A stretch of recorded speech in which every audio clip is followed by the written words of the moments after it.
குழந்தைகளே, இந்த கதா காலட்சேபம் உங்களுக்காக. நீங்க சின்ன குழந்தை வடிவத்துல கதா காலட்சேபம் பண்ணும்போது இன்னைக்கு எத்தனையோ குழந்தைகள் பண்றாங்க. அதை நீங்க எப்படி கற்றுக்கொள்ளலாம் அப்படிங்கிறதுக்கு ஒரு சின்ன கதை சொல்றேன். இதே மாதிரி நீங்க பழகலாம். ஹர ஹர பார்வதி பதையே, ஹர ஹர மகாதேவா.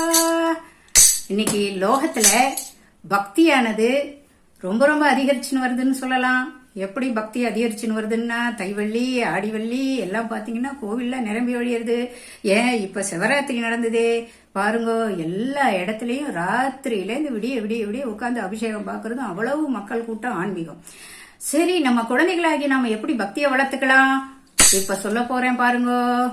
ரொம்ப அழகா சின்ன வயசுல பக்தியை எப்படி நம்ம நம்பிக்கையோட கொண்டு வர்றதுங்கிறதுக்கு அழகான ஒரு கதை இருக்கு.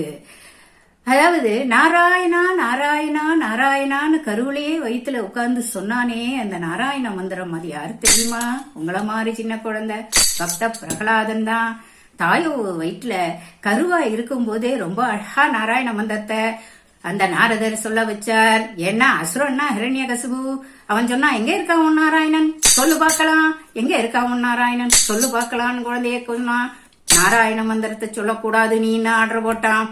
கேட்டானா, நாராயணன் தான்ப்பா எனக்கு எல்லாமே. நான் அந்த குழந்தை கோவம் வந்துடுது ஹிரண்யகசிபுக்கு. யானையை கட்டி எடுத்தான், கல்லை கட்டி போட்டான், ஏறி மிதிக்க வச்சான் யானையை விட்டு. எதை பண்ணினாலும் பக்த பிரகலாதன் மீண்டும் மீண்டும் எழுந்து வந்தான். அவனோட பக்தி தான் அவனை கொண்டு வந்தது இல்லையா? ரொம்ப அழகா நாராயண மந்திரம், நாராயணா நாராயணா, அந்த நாராயணன் எங்க இருந்தாலும் என்னை காப்பாத்துவோன்னு சொன்னான்.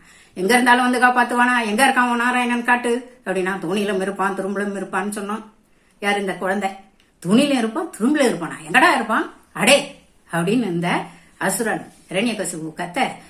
பாரு, அந்தியும் மாலையும் இல்லாத சந்தி வேலையிலே அந்த நாராயணன் எங்கேந்து வந்த அந்த குழந்தைக்காக இந்த குழந்தை வச்ச நம்பிக்கை, அந்த நம்பிக்கையினுடைய மறு வடிவமாக நாராயணன் தூணை பிளந்து கொண்டு கர்ஜித்த உருவத்துடன் வெள்ள வந்தான். அதான் சிங்க முகத்தோட அப்படியே தூணை பிளந்து ஹிரண்யகசிபுவை வதம் செய்தான் இல்லையா?